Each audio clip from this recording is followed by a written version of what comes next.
Item ಯಾವುದೇ ಇರಲಿ try ಮಾಡಿ ಆಚಿ ಚಿಕನ್ ಮಸಾಲಾ.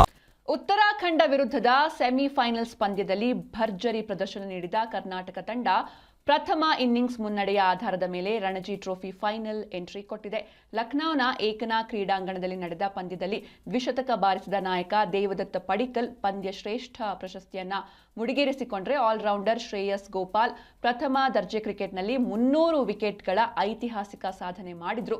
ಮೊದಲ ಇನ್ನಿಂಗ್ಸ್ನಲ್ಲಿ 503 ರನ್ಗಳ ಬೃಹತ್ ಮುನ್ನಡೆ ಪಡೆದಿದ್ದ ಕರ್ನಾಟಕ 11 ವರ್ಷಗಳ ಸುದೀರ್ಘ ಕಾಯುವಿಕೆಯ ನಂತರ ಫೈನಲ್ ತಲುಪಿದಂತಾಗಿದೆ. ಇದೀಗ ಫೆಬ್ರವರಿ 24ರಂದು ಪ್ರಾರಂಭವಾಗಲಿರುವ ಫೈನಲ್ ಪಂದ್ಯದಲ್ಲಿ ಕರ್ನಾಟಕ ತಂಡ ಚೊಚ್ಚಲ ಬಾರಿಗೆ ಫೈನಲ್ ಎಂಟ್ರಿ ಕೊಟ್ಟಿರುವಂತಹ ಜಮ್ಮು ಕಾಶ್ಮೀರ ತಂಡವನ್ನು ಎದುರಿಸಲಿದೆ.